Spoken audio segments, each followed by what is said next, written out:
Hello and welcome to this week's episode of My CP Does Not Define Me, where we focus less on the dis and more on the ability of what we can do. Join us every Wednesday at 2 p.m. Eastern Time, live on the Disability Global Broadcast and Facebook Live. Looking forward to seeing you there. What's up, everybody? It's D to the J with a roll away, and it's Wednesday, October 27th. As we jump into the end of October, it has flown by like the rest of my life, and we move forward. I'm looking forward to hanging out with you guys today. We have a very special guest, a good friend of mine. We've been talking for a while. He's been ready for this one. I'm going to introduce him. Tony Waterhouse Leal, this dude's cool. I gotta tell you, we spent probably 30 minutes talking. We've talked on the phone a couple times. He's got a great story, great impact. I want to welcome everybody to the show today on My CP Does Not Define Me. We are live on Facebook and on the DGB, the Disability Global Broadcast. You can catch us live and listen live at disabilityglobalbroadcast.com. So you can actually go and just click on listen live and listen there if you'd like to. We enjoy having you. Please keep your comments and everything coming. Hi, Cindy. How are you? Hey, Tiffany. How are you? Thank you for tuning into the show. Glad to have everybody with us. All right. So my first question, as it is to every guest that I have, Tony, welcome to the show. Thank you for being here today. Yeah, thank you, DJ. Please do me a favor. For those of us that don't know you, give us a little short version of who you are, where you're from, what you do, what you jump over, that kind of thing. Right. Well, my name is Tony Waterhouse Leal, and I currently live in the Midwest, I guess, in Kansas City, from the Rio Grande Valley, and I consider myself a disability advocate, first and foremost, and I like to play wheelchair frogger, and we'll get more into that, and I'll explain what that means, and so we'll just go from there. Thanks, DJ. All right, so you have cerebral palsy, correct? Correct. Yes. Okay. What type of CP do you have? Well, I really like. I've had CP since birth, so I guess it's so I'm not really sure what type of CP it really is. Nobody really ever talked about what type of CP it was. The only thing I know is when I was younger, the ability to sit and crawl and those things, I could not do those things. It was just really difficult, and my body was all twisted like a pretzel kind of thing. Does it affect all of your limbs, or is it just mainly your legs? Or I would say it affects my entire body. Like my right side is weaker than my left side. So I have to overcompensate with my left side, and I'm left-handed primarily. Everything goes to the left, so definitely. I got to tell you, and with the left-handed thing, because I'm left-handed too, and I notice a lot of CP people that have cerebral palsy are left-handed, and I was told by the doctor that if I didn't have CP, I probably would have been primarily right-handed. So I have the left-handed thing too. Well, I can use both my right and left hand, for certain things, but like when it comes to transferring and balancing and like all the critical stuff, it's always my left side, that kind of holds me up, if you will. What's up, JP? JP said, I need some Kansas City ribs. I think everybody needs some Kansas City ribs. Right. Yeah, we do. Yeah. Barbecue sauce all over everywhere. Anyway, that's for another day, another time. But, so we just kind of got done talking about, independence. Let me ask you, I guess my first question to you to kind of kick it off. Now you talked about a little bit about your younger life as you grew up. Talk a little bit about where you were from and Mexico and just your younger life. What was it like growing up with CP for you? Well, I grew up near the Texas-Mexico border, near the Rio Grande Valley, and it's basically growing up as a kid. Going to Mexico was just you go there for lunch and you come back home in the afternoon type of thing. Growing up in that area in the Rio Grande Valley, there's a lack of accessibility, lack of access, and just there's a lot of poverty there too, I guess. And so coupled with the poverty and the lack of access, you really don't have a lot of resources and connections to kind of kickstart your disability or your independent living journey, as I like to call it, because Right.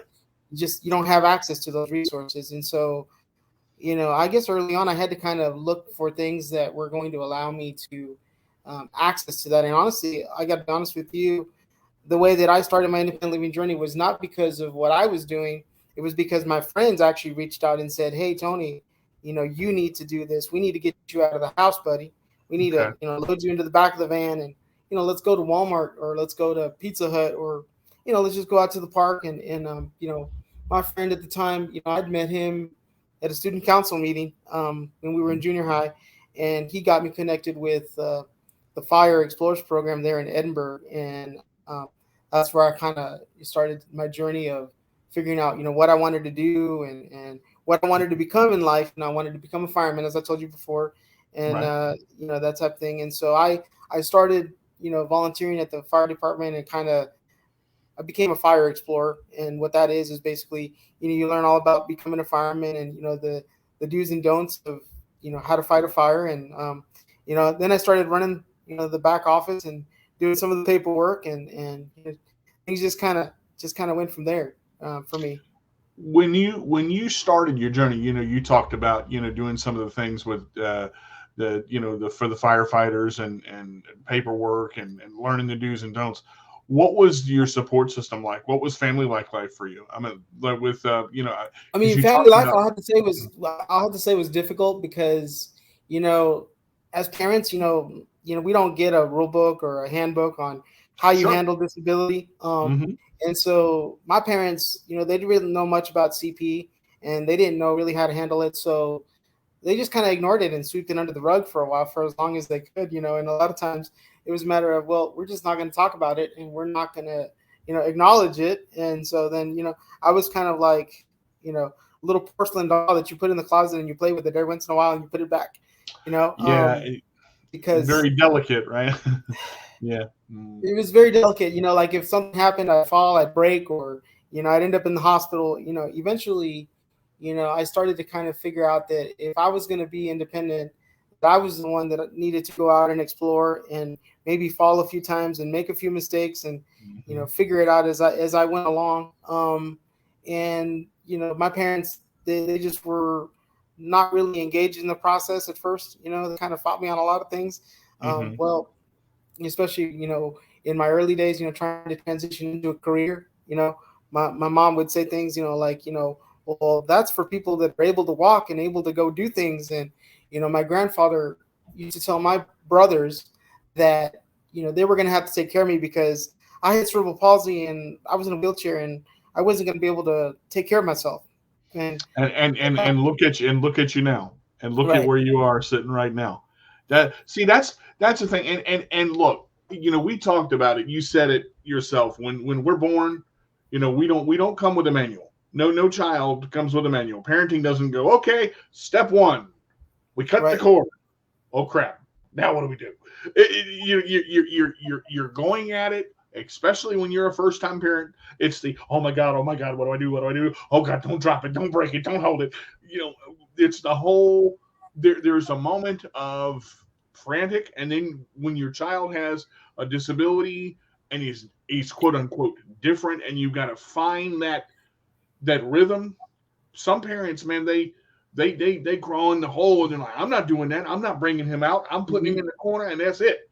I'm not gonna touch him. I'm gonna feed him. I'm gonna water him and that's it. I'm like a right. Christmas tree ornament. I'm gonna just set him over here. He's gonna look pretty. Yep. And I think that I can't really say I understand that because I had parents that pushed me to be the best I could be and that did want me to succeed, but it's scary for a parent, when it's especially when there's not a lot of knowledge, you know, and there's not a lot of the education about CP is not there, and then you're trying to figure it out and go where you're going and do what you're doing and wonder, is it right? Is it wrong? So you said you had, your kind of independence journey really started with your friends. Did you have a lot of friends in school? Were you in like special ed and in mainstream, or what Well, happened? I was, when I started school, it was kind of complicated because I actually grew up kind of like in a semi-institution. So I was in a school for the Okay. handicapped in Fresno, California, because that's where my parents,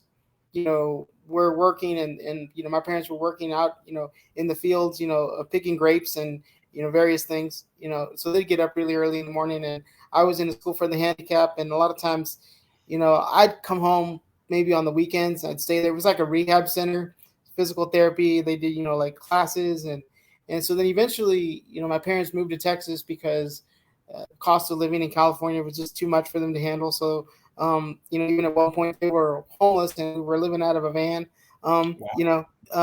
Even at some point because of, and my parents, and I think it's my father especially, thought, well, this disability is kind of complicated. It, costs a lot of money, and there's Right. a lot of complication. Eventually, my dad jumped ship, and my mom, I give her all the credit a lot of times because she, she stuck by me, and she has an intellectual disability as well. So I guess that's why I became a really strong advocate for people because I kind of felt like not only did I have to defend myself and take care of myself, but also trying to defend my mom. And there's a lot of things that happen. As a parent, if you're a parent with a disability, the state can come in and say, you can't take care of that child, so we're going to take that child from you. And I know that there's states that are passing laws now to allow, I guess, people with disabilities to be able to have a family and take care of their children, but there's still a lot of complication with that, as as well, that can happen. To hear you say what you just said, that's a powerful statement. For you to say, listen, my dad made his choice that he made, and my mom stuck by me, and if nothing else, I'm going to learn what I can learn and do what I can do to help my family that helped me. That's powerful to come back off of it, in the pieces of what you've gone through, and we'll get into a little bit more of that later in the show.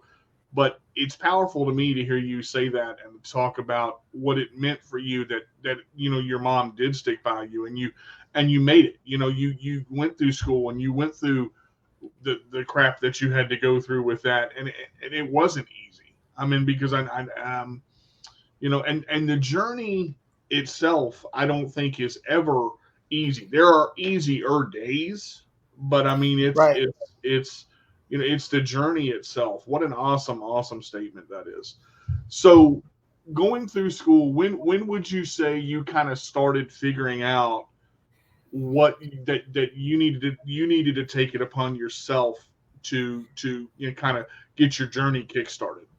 I think it was, at the moment when my parents transitioned from California to Texas, and I got taken out of the school for the handicap, and I literally had to realize that there were other people, in the world that didn't have a disability. And so then I had to figure out, well, how is it that I'm going to connect with these people that don't have disabilities? And, how am I going to make that transition to connect with them? Because I was kind of in an institution. So I was used to being around people with disabilities all the time. And I thought that was normal. Like, I Right. didn't know that there were people in the real world that could walk, that could, outside of my immediate family, I didn't really have a connection with sort of the outside world. And so what Sure. I had to do is kind of reach out and connect with people so that I could figure out, okay, so what does my world look like now? Because it's all different and it's not what I used to know. And so then I started just kind of like, acting like an explorer and trying to figure out, what my terrain looked like. So I always talk about, in the independent living journey, you figure out, what your terrain looks like. You learn your terrain, so you know how to navigate that terrain. And then once you know how to navigate that terrain, then you can work strategically to sort of, map out a plan for which direction you want to go. Once you've learned your terrain, you kind of know the lay of the land and you know how to get around, so to speak. And so that's kind of the approach that I took with that, and I started navigating, my way into other courses, transitioning out of special education, and then those things, and I kind of just took it from there at that point. When you had a chance to find out that there were people that could walk and run and do those kind of things, and you said you had only known from your own family, what was that reaction like for you? I mean, it was really strange. I mean, at first I felt, kind of, kind of out of place, and I really, felt like I didn't really belong anywhere, and so, and I don't know if you remember the TV show Alf from the 80s. I kind of, in my early days, I kind of felt like Alf. I was kind of, put behind the door in the closet and, in the kitchen, always. I learned that, I could experience the world in a different way, interact with it differently than I was. And so that was a learning experience for me. And, sometimes even now, when, I'm trying to learn something new, I always kind of gravitate towards people with disabilities that Right. can teach me the things that Mhm. they've learned. Like we all, with a disability have things that we're good at and things that we, kind of do well. And so I'll give you an example from one of your previous shows. You working that fryer. That's one of those things where that's one of those skills that, maybe I want to learn, when I move into my house, like, learn how to use this fryer, but that scares me, that fryer. But, You um, know, and the funny part about that, a lot of things, once you, with me is, you talked about people teaching, to get out of your comfort zone is tough. yeah, Whenever you're used to doing something and you're like, well, I want to do this, but that's hot. I don't want to get burned. So, I mean, the key is just to start slow and to watch and to try to get, but you're gonna burn yourself, but it's not like, oh God, it's over, oh the world's ending. right. It doesn't have to be that sarcastic type of thing, but in the same sense, you want to know what to do, what not to do, and the key is with a fryer, just go slow and easy, and then you don't got to rush it and don't overfill your basket. That's the only thing with a fryer. Just watch your oil level, and bottom Yeah. line. But I, you know, and I think that was one of the first shows that I saw of your. I just kind of ran across it randomly, and I was like, "Wow, he's using a fryer." I was like, "I need to learn how to do that." yeah, And so, and it's neat to have those experiences, and I've learned that everybody has a story to tell. Everybody has a journey, and it's not going to be exactly the same as mine or yours or anyone else's. And so what I learned is, to own the journey, and own that and make the journey your own, because at the end of the that's day, yeah, that that's all. that's really, what's gonna make a difference. And so what does that look like? And even as an adult, I try to learn how to drive, and I realized that wasn't really going to work for me because of my cerebral palsy and the way that my body functions. Like when I turn right or turn left, my whole body shifts. And the scary thing is Mhm. I had the opportunity to ride a motorcycle, like a motorcycle trike and then a van. And the scary part about it was, well, the motorcycle actually was easier than the van. And I was like, I like this motorcycle. This is great. They're like, Tony, you're not getting a motorcycle. Like, you're gonna kill yourself with that thing. But honestly, it was actually easier for me. Yeah, I mean, and I still don't drive, because mhm. there's a lot of complication with that too. So, but I've also still learned to play wheelchair frogger in a different way. Yeah, So it's you know, it's amazing to me that the statements you use is make your journey your own, and your journey is something that no one can take away from you. What right, you go through and the pieces of your life that you find, whether it's school, whether it's adulthood, whether it's working with the fire department, whether it's transitioning, all of that is part of the journey. And those who said you won't amount or you can't amount or remember that, because you look at right. it now and you're going you're Right, right, right. Well, but I mean, the doctors, told my parents when I was younger that I was going to be a vegetable, and that's mhm, really all they had to look forward to. But I was kind of a late bloomer, so like I started talking really late. My motor function started kind of late. It was everything was really slow, you know, mhm. and so it was just probably it wasn't until I was in my mid teens that I really kind of started to kind of be able to do things on my own and kind of move around. And the thing that most people really don't talk about a lot is how important physical therapy is for someone with cerebral palsy.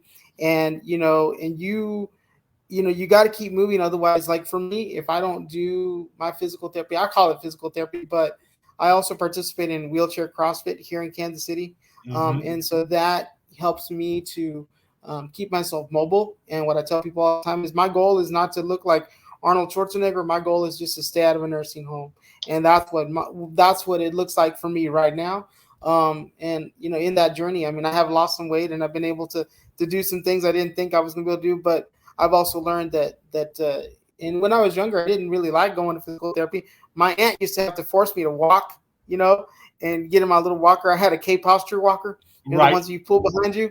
And so my aunt used to make me walk to the convenience store, like in the neighborhood, and be like walking to the convenience store in like 96-degree weather. And I'm, 10 minutes into the walk, I'm like, why did I agree to this? All for an ice cream? Really? Like, that's why? Yeah, it was those things, right? Like my aunt would say, well, if you walk to the corner store, I'll get you an ice cream.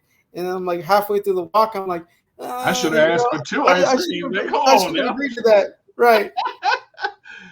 But, and as I've gotten older, I realized how important, that physical activity is. To the point where, like, for me, I don't have a personal care attendant.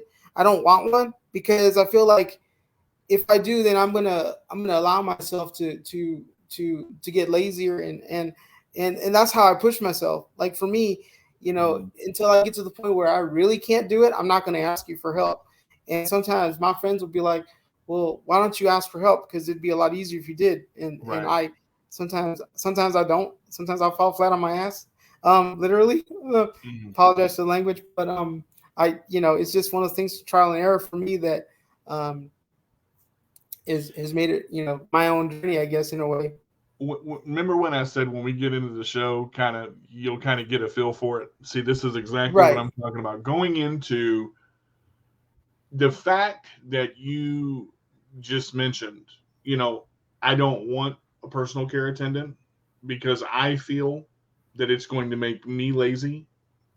That's powerful right there, because I've never heard anyone say I don't want a personal care attendant because, okay, I've heard of the same thing with the power chair, but a personal care attendant, there's ways of looking at things, and Tony, that's your attitude is powerful. And I've always said, in several of my shows, you're at one of the things that my martial arts instructor says, Grandmaster Jack Dart, is your altitude.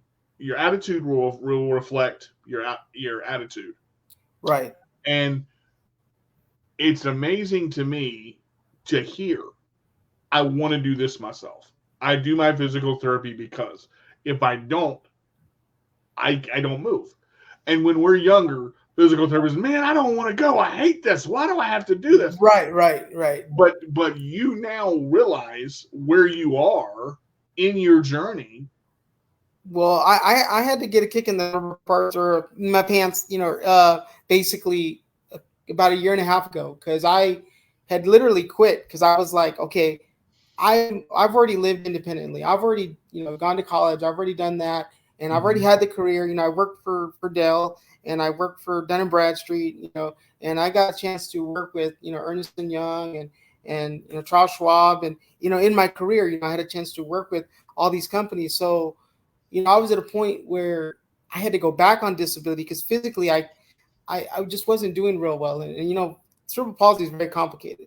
So there was about maybe 6 months, maybe 7 months that I just kind of laid in bed and kind of gave up. And again, my best friend's like, Tony, you can't do this. You got to get up, because they're like, people need you. I need you. The community needs you. And I realized in that moment that what I was doing wasn't necessarily just for me. It was for other people with cerebral palsy, for other people with disabilities, to be able to see that, okay, even if you have these challenges and even if you have these things going on, you can still get up and you can still go out and do these things. You can still have a life. And I wasn't in a power chair, when I was younger. I was in a manual chair, but I got to the point where physically my body just couldn't handle doing what it used to do. And so I had to kind of accept transitioning into a power chair, and I really didn't want to. I mean, I fell probably, out on the street several times and tore several muscles and whatnot, and eventually it was a choice that I had to make for my safety and for my health to transition into a power chair. But then I also had to realize that, I had to find a way to work out, a way to do the physical therapy so that I could stay independent. And sometimes I realized that sometimes the journey that we're on, the journey that you're on, is not always about us. It's about, being visible so that other people can see that there are possibilities to live independently, because, they might not have a mentor in their life or someone that can show them what to do. So if you're Yeah. out there visible, and the thing with visibility also creates opportunity for accessibility for most of us, that, if we're not out in the community being visible, then business owners and, restaurants and different places, they don't know that they need accessibility because they don't have clients that that need it, right? There's no Right. need for it. I mean, So then, that's exactly right. And in a way, when you advocate for yourself and you push yourself, to that point, you're advocating for others, and they're going to realize, when you get up and when you start, doing what you need to do, that motivates others to do the same thing. right. Well, if he can do it, then I can do it. And and So and that's, Jed said this. There's two comments that I want to read from our viewers. There's actually three. Cindy said this: that's how I feel about caregivers, but it's just nice that they are there when we need them, because we all need help sometimes. mhm, And it is okay to ask for help. I don't want, and this, I want to make sure I say this, because there can come a time where, yes, you can depend more on them than yourself. And that happens because we're human.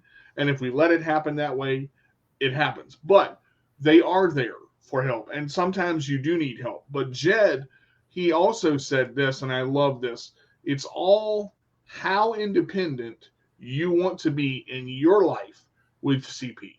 It's your yeah, decision. that's a great comment. Yeah, I would I agree. think that people have to realize, they're talking about the journey and what you go through and what you do. That is part of figuring it out. Working with Charles Schwab and Dell and doing all these things. You made that happen. You took the initiative to get the interviews. You took the initiative to go through what you went through and to fight for it. You had to fight for it. I mean, you came up from you're not gonna, you won't to I'm here. I've got to make the best of what I've got. I've got to make the best of what's in front of me. This is another amazing comment right here. Justin and Melissa think it's amazing to hear the importance of independence while understanding we have to adapt how we live. Change is part of life. We have to face it. That's kind of where I'm going in the next part of the show as we get into the last half hour.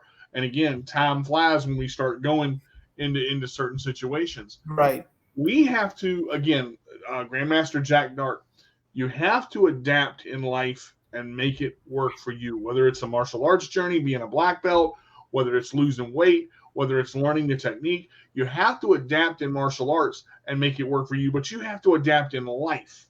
Okay, because life is not always going to go that straight and narrow road. It's going to be, that straight road. It's going to be narrow. It's going to be curvy. We've got to adapt the way we change, the way we do things, the way we move, the way we pick something up, the way we get dressed, the way we put our sock on. The adaptation is going to happen in stages throughout life, and that's okay. That is part of life. Yeah, adapt and overcome. Well said. Well said. Let me ask you this. Now, we talked a little bit about, you went into Charles Schwab and working with Dell. Was that just, was that something you wanted to do and then you kind of got out of it? Well, I started my career basically doing IT for Unisys Corporation. I literally, I was doing IT for the University of Texas Pan American when I was going through school. So, my background was in IT. So then a lot of it was, and then later, I transitioned into sales, and then from sales, and I transitioned into supply chain, and I started working with, Walmart and helping with their supply chain, helping suppliers, get product into the Walmart stores. And then I had an opportunity to work with various companies, not with the companies themselves directly, but, like as a third party, sort of go between with a lot of these companies. And I had, the experience of working with many different organizations. And what was really neat about that 7.5 year time frame that I spent, working supplier development was, in my transition to Kansas City. One of my clients that I worked with actually brought me to Kansas City and said, I'd like to meet you in person. And they lived out, in the Kansas area. And so when I moved to Kansas City, I got to connect with them in person after talking to them over the phone for 6.5 years, 7 years. Mm-hmm. And so that was a really neat part of the journey. So what made you, let me read this comment real quick. Thank you for, Crystal Schultz said this. Thank you for saying that, Tony. Some of us in the disability community are here to advocate. Keep fighting and don't let anyone stop you. Proud of you. Thank you for saying that, Crystal. That's well said. What made you transition out of it, to go into what you're doing now?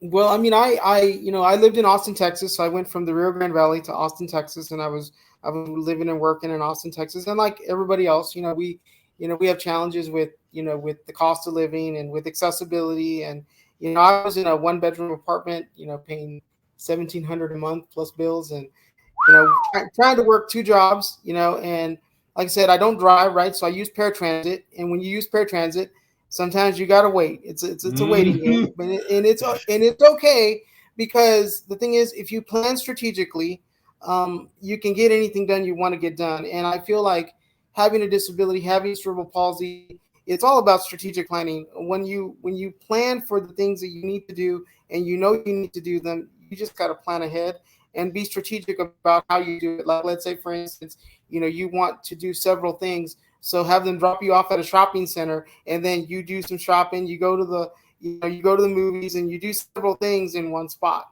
So you really kind of look at your strategic planning process and figure out, okay, what is it that I want to do? But the reason I transitioned to Kansas City was to find more affordability for myself. And, I also had met someone that I would really, that I really wanted to spend my time with, that I wanted to be with. And, so I started that journey of like, well, I'm gonna just come visit Kansas City. I came to Kansas City on vacation, and I was like, you know what, I really like Kansas City. I think I'm gonna. And I had some other friends that had moved here from Texas as well, and they were kind of encouraging me to move to Kansas City as well. I was like, I don't know how I'm gonna do this, but I'm gonna move cross country, and so I had family and friends bring me up here, and drop me off, and there then the journey to Kansas City started, right? But all the while I was doing research. I did about maybe a year and a half worth of research on figuring out do they have paratransit, do they have access to bus stops, and what is the access like in apartments and stuff like that. And accessibility is very challenging no matter where you go. It doesn't matter where you go, you're always going to have trouble with accessibility. So I just started doing research, and one of the ways I did that was connecting with organizations through LinkedIn, asking questions, utilizing that as a resource. And then as I asked questions, they gave me information, and I was able to kind of utilize that. And that's how I connected with the independent living center here in Kansas City called The Whole Person. And so when we talk about utilizing our resources, sometimes it's not the friends or the people we encounter, but also the tools like like LinkedIn, and the Q&A that you can ask. Like, there've been times when I've sat there and I've asked you a question or two just on Messenger, like, hey, how did you handle this situation? Right. Or, what's your thought on this? So utilizing those resources, I think, too. I think that's an important part, because you said something before you moved, and I 2 weeks ago I talked about this. When you set a goal, when you want to do something, you have to plan it out. You can't just go willy-nilly and go, wait, let me just jump in there head first. Here we go. You gotta research it and find out, because if you don't research it and you don't look into it and you don't dig for it, you're not gonna know. And I think, well, when I was younger, and I will say that I made a mistake of not researching one time in my life. I finished out a semester at the University of Texas Pan American, and I was having trouble getting to class because we didn't have paratransit in the Rio Grande Valley. So I lived right by the university, but once I couldn't afford to live by the university anymore, I was like, okay, well, I got to find some other place where I have access to transportation. So me and my friends, I had 3 roommates at the time. We're like, we couldn't even find a job, and back then, $4.15 an hour was like high pay back then, right? so we decided one day we're just going to move to Austin, Texas. We loaded up a Chevy Cavalier, and loaded my wheelchair up, at the top of the roof, tied it up, and we got to the checkpoint at Falfurrias, and they said, "Hey, well, where are you guys going?" "We're just going to Austin." And so, the car was kind of off its wheels because it was fully loaded, with three of us in the car and all of our junk, and we landed in Austin, and we borrowed one of my friends. His dad had an RV, a 30-foot RV, and we parked it in an RV park and lived out of that 30-foot RV for about a year. And when I got to Austin, my first job was working in plastic injection molding, of all things. I just took a job because I needed some money. Right. Sometimes you got to do what you got to do. In that situation, I didn't plan for it. So I lived in a 30-foot RV for a while. And then when I finally had enough money that we could rent an apartment, first apartment I was able to rent was on the 3rd floor. So my roommates used this little hoist or a rope to kind of pull my chair up to the 3rd floor. And then I used to climb up the stairs. And that was back when I was more mobile, of course. And now, I'm in my 40s. I can't, if I had to do that now, I don't think I could do that. Right. Ain't no, I don't think I would be sitting at the bottom going, hello. So, things have changed.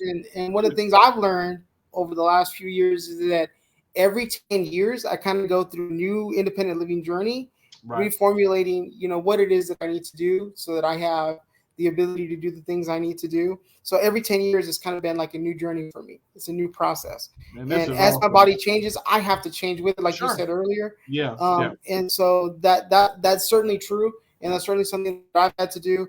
But through that experience of not planning and just going to Austin, not realizing, A, it's expensive. B, I didn't have a place to live really. And we were living out of an RV for a while, so, you learn from those experiences, and you learn not to make the same mistake again, So let me, a couple comments came in since you've been talking. And Siobhan, this is my lifesaver right here. She's a sweetheart. Being a person with a disability and living independent, it's very true that you rely on any kind of paratransit or public transportation system. You have to think and logic and strategically, particularly if you're trying to get there on time. I so understand it. Like you said, with most of the paratransit stuff, you have to, sometimes you got to wait, sometimes they're on time, and you got to plan for it either way. Christine Carter said, I can relate. And, age definitely plays a role in disability. So I want to fast forward a little bit, because we're getting into the later part of the show. So you moved to Kansas City, you're here now, you've got all this going on, and you about to get a house, right? That's true. That's correct. Yes. How did this come about? Well, again, it came about through, my best friend, and then he kind of was pushing me towards, my independent living goals, and I was pushing him towards his independent living goals, and he wanted to move into his own place, and he had a disability. His was Prader-Willi syndrome. I'm not sure if you're familiar with that, and how complicated that can be with, respect to eating. So when they eat, their body doesn't tell them they're full, and so there's a lot of complications with that and that. And so, we kind of encourage each other, I guess, in the same sense. So, and I've been in this process with Habitat for, almost at least a couple of years, and there was 2 years worth of fixing my credit and planning before that. So. Definitely, a lot going on with that. And, if I hadn't pushed him towards his goals and he hadn't pushed me towards my goals, I probably wouldn't be where I'm at either. I think friends definitely play a big part in your independent living journey. My coach said to me this one time, he said, well, think of it like this, if you have a bus, and you're trying to get somewhere, don't put people on your bus that aren't going to push you forward towards your goals. And if they're not helping you move towards your goals, then throw them off the bus or move them to the back of the bus. Because even if they're not helping you right now, but they're still important and they're vital people in your life, they might have to be moved to the back of the bus, and move those people that you need to help you move forward to the front of your bus so that you can, move that bus forward and get to your goals. Right. So that analogy really kind of stuck with me, because if you're not helping me, then I'm going to kick you off my bus. That's well said, because I use the analogy of the garden. You plant your garden and you look at, the cucumbers and the tomatoes and you got the squash and the zucchini and all that. Then all of a sudden the weeds start popping up. If you don't maintain that garden, them weeds, they're going to grab them vegetables and suffocate them vegetables and they're going to die. So you got to clean out your closets, your garden, your house, your life. Sometimes you got to move those people around. You got to realize, hey, you ain't part of my journey. You going back here. But also I learned as a person with a disability too, to not have such a negative attitude that, you drive your resources away because you have, a negative attitude towards life, towards yourself. Mm-hmm. I've learned that I've had to learn to love myself before I can expect someone else to do the same and to be there for me. Right. And so those things, also as a person with a disability, learn to love yourself, to respect yourself, because if you don't, no one else is going to do it. That's one of the most important things right there. The last three things you talked about, love yourself first, because you have to. And the point that you just made, if you don't love yourself, how in the world are you going to love anybody else? Because you're fighting with yourself, trying to figure stuff out, fighting with yourself, trying to get where you want to be, but you're hard on yourself. Yeah, you can be hard on yourself, but it's okay. You got to learn to accept yourself and who you are and love yourself and who you are. Christine basically said this, and this is a great comment too.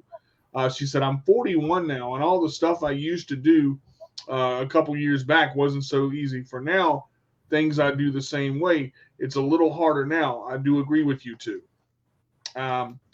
Justin and Melissa said this. I always remember that I was told growing up, it takes a village of people to live the best life. It's a blessing to be able to choose your village.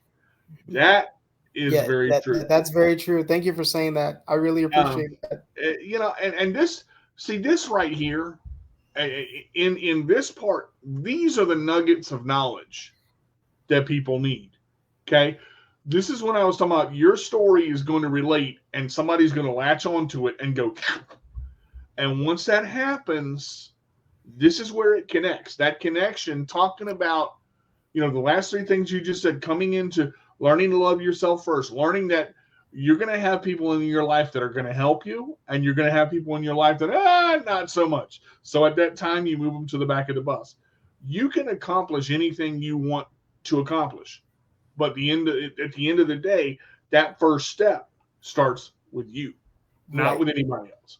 And I think taking that first step, you've taken a lot of first steps, man. And hearing this, the stuff we talked about on the phone, I was like, good Lord, this is going to be a show and a half. I might need an hour and a half on this one. It's a long, hard journey. I mean, you've come from the depths of, poverty and you really had to dig yourself out of a hole. I mean, and that's hard to do, but you acknowledge that you did it and you're still doing it and still growing and still going up that ladder of success, but in your own personal journey. Right. But I also realized too, sometimes that, managing my health and my disability was important for me to make space for myself, like with the accessibility, like trying to find ways to make space for the accessibility, because if you don't, then you're not making space for you to be able to live and function. And I say this because when you're talking about a job and you talk about reasonable accommodation, that's another big sticking point. Like, we don't want to share our disability because we feel like it might tell an employer that you're not a valuable employee, right? So for instance, I have vision issues and I have, complications with my sight.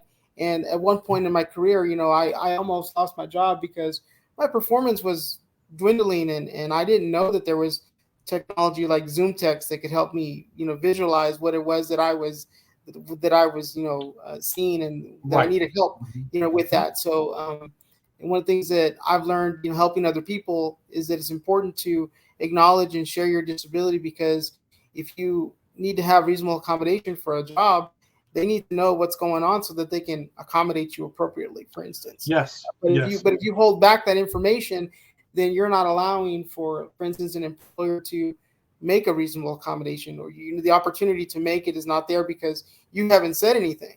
And so those are the things I've learned in my career as well, is that sometimes when we have a disability, we don't want to disclose it because we feel like it puts us in danger then, we, by disclosing it and letting people know what it is that you need and what it is that's going on, you're able to create opportunities for yourself that might, better your situation. And so I've had to learn that the hard way as well, realizing that sometimes my disability isn't my hindrance, is the fact that I'm not managing it well. So, so I took a project management course. So I started managing my disability from a strategic planning standpoint and a project management point of view, to where I was like, okay, so what is it that I need? What are the resources that I need to be independent and to be successful? And then I start, trying to look for those pieces and put them together.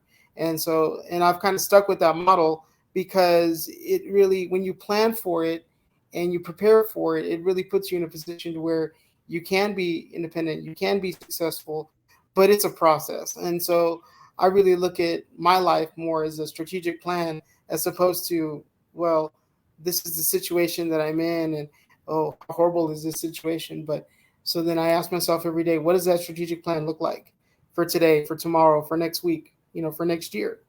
And, you start planning for the things you need 6, 7, 8 months in advance. And some might say I'm a little, OCD about, planning and preparing. But what I've learned is to remain independent, you got to prepare. And I guess that's the biggest thing of the whole journey for me is that preparation process. Again, keyword preparation. You look at the journey of life as a puzzle. There are certain pieces that go in certain places. Okay. And we have to prepare for those pieces to fit, because our disabilities, we have to know what we need, go after what we want, but you have to plan to get it. And I think looking at it strategically, again, this is a little bit different, because my mindset is, all right, I got to plan it out, but I'm not really strategic with planning. So I had to have help with a couple of friends to learn how to plan, to learn how to schedule, to learn how to build it out. And there's a comment right here that talks about this. I would not trade this village for nothing. So many disabled people learn compassion and are a lot more appreciative and humble. But I think in the same sense, being honest with what is needed for accommodations pushes us to be vulnerable and real, which is a crystal for a catalyst for growth.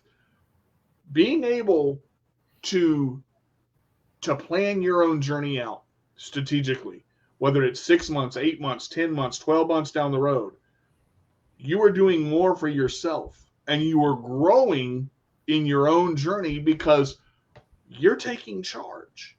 And a lot of people will sit and wonder about their journey and wonder what to do, but not take that spark or that step to say, okay, I've got to start here. But what happens after that? I mean, you can plan all you want to, but there's got to be some action in there too, because you can't plan for everything, right, because unexpected things happen. But I love the way you look at it. I think that's awesome.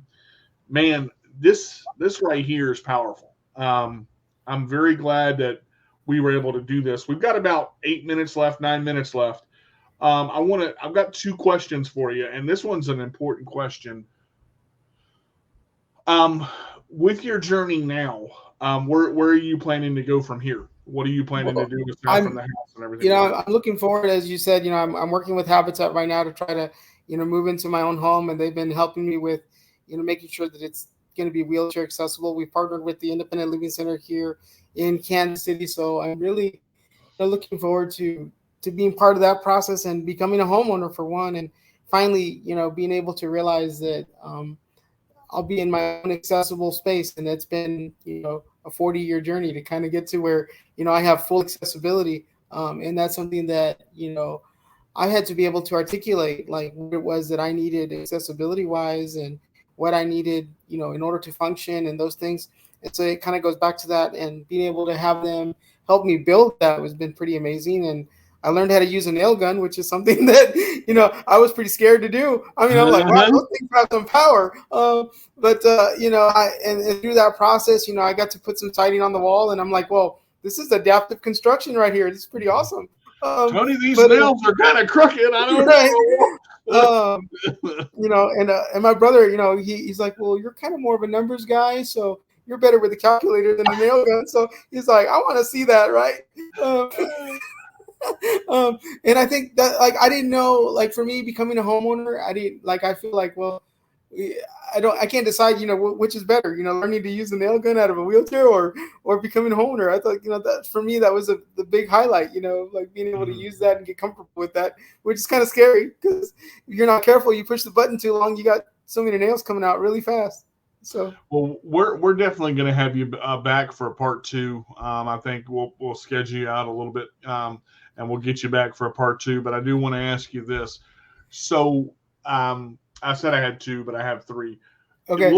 Looking at your, life right now, what can you sum into words how accomplished you feel at this point in your life from what you've gone through?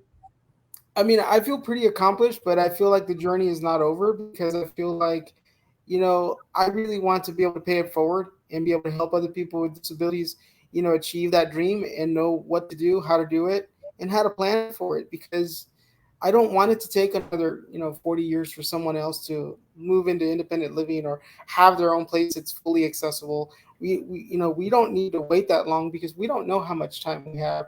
So the thing of it is don't wait so long that you miss your opportunity to live your independent living journey, to live your dream. I mean, my best friend passed away at 36, and had he not started his independent living journey early, maybe he would not have gotten to complete that journey. And so I just, what, don't wait, just start planning and then take it, a step at a time. Because if we wait until the situation is perfect, we're never going to get there, to where we have our, our life, our independent living journey. The National Federation of the Blind always says, live the life you want. And so I'm hoping that, people learn and realize that, we can live the life we want. We just have to plan for it.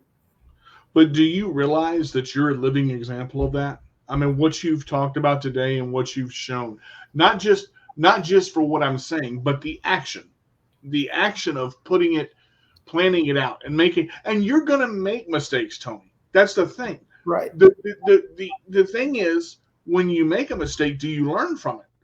Mistakes are not failures. There are different ways of doing it. You've heard me say that. It's not a oh, I messed up at this, now I can't do it. Okay, it didn't work this way. Let's flip it around, put the leg over here, the arm over here, the neck over here. All right, let's repack this, retry this. All right, now let's go again.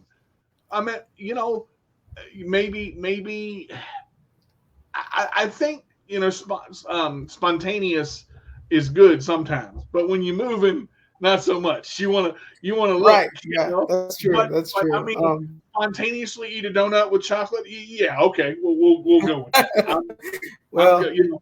But I'm just proud of what you've accomplished. But I'm proud because there's a lot of naysayers in the world, man. There's a lot of people, and sometimes even family go, boy, you ain't got the sense God gave a goose. How in the world you gonna go out there and get it done?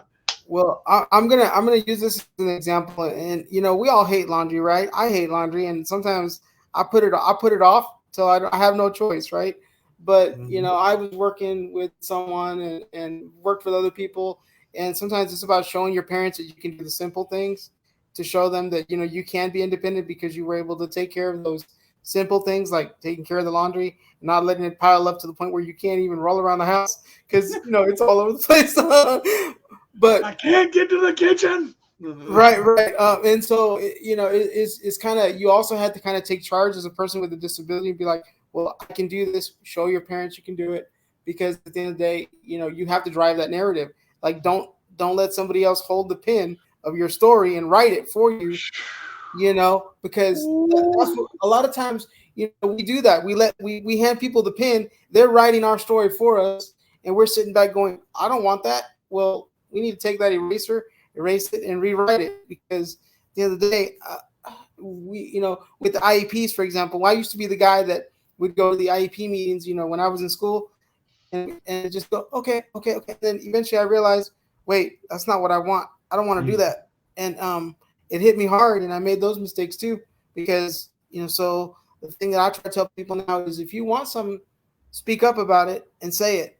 Tell your parents, tell your family, and so I didn't realize, I guess, until maybe a couple of weeks ago that, I actually this was becoming reality for me, and that I, had accomplished, buying a home, and I'm moving into my house. And it didn't really hit me till last week until they said, well, we're planning this housewarming party. Here it is. And it's, once I got to see the physical space, I'm like, okay, this is real now. This is, but I really didn't see it, This has been, I'm going to go ahead and say it. This has been the show of 2021 right here. Not because your information is so valuable, your attitude and your positivity is so valuable. This right here is the very reason I do my show. This is it right here. This is the journey of life is big, but we got to take it in pieces. And I want to ask you this before we go. Would you mind sharing, or if you have how can people get a hold of you, or how can people connect with you if you'd like to share that? Okay, yeah, my email, I'll give you my email. It is Tony, TONY, Waterhouse.leal@gmail.com. Okay. Yeah. And that's WATERHOUSE. Yep. And there's dots in between my first and Tony.Waterhouse.Leal. Just like on the screen there. If you use the way it's spelled at Gmail. When the show is over, do me a favor, go in the comments and put your information in there so they have it. Guys, I hate to do this, man, but we got about 4 minutes left, and I'm gonna give my final thought here. This right here, the positive reaction that we've had today and the comments that we've had today for steps for moving in the right direction. Your journey starts with the first step. And when you take the first step, the second and third become a little bit easier. Tony, do you have any final thoughts for our viewers or our guests? I guess the only thing I would say is, keep having fun and, keep playing Wheelchair Frogger, as I say. And there is a story to that. We'll get into that, maybe at a later time. But, I try to roll around and be as independent as possible and be visible. And so, just get out there and play Wheelchair Frogger. And try not to get run over, just have fun. Right. That's awesome. That is awesome. Guys, I want to thank everybody for tuning into the show today. I want to thank my very special guest, Tony Waterhouse Leal. Man, you're awesome. Keep living the dream. We are definitely going to have you back for a part 2. I want to say this. If anybody would like to find or follow me on YouTube or Instagram or Twitter, it's My CP Does Not Define Me. Twitter is My CP Does Not Define Me at Minion Sports. YouTube is Worth the Wait Cooking with DJ Carter, Chairmaster Games, and My CP Does Not Define Me. You can reach me on my blog at CarterDJ85 at Wix.com. I'm so happy to have had this done. I always say, if you can't be good, be bad, but be good at it. We're going to see you next week, next Wednesday at 2 p.m. for another great show. Guys, thank all of my viewers for tuning in the comments. Please, please, please, please, please, please, please add this guy right here. He's so awesome and he's so informative. Tony, thanks again for being on the show. We will see you next week for the 71st edition of My CP Does Not Define Me. Guys, we will see you soon. Take care. Awesome. Thank you, DJ. Thank you for having me. All right, everybody. That's going to do it for this week's episode of My CP Does Not Define Me. As always, you can catch us every Wednesday at 2 p.m. Eastern Time on the Disability Global Broadcast and Facebook Live. If you haven't already checked out our YouTube channel, My CP Does Not Define Me, we post all of the show videos in our My CP playlist. I'm your host, D to the J with the roll away. And if you can't be good, be bad, but be good at it. We'll see you next week.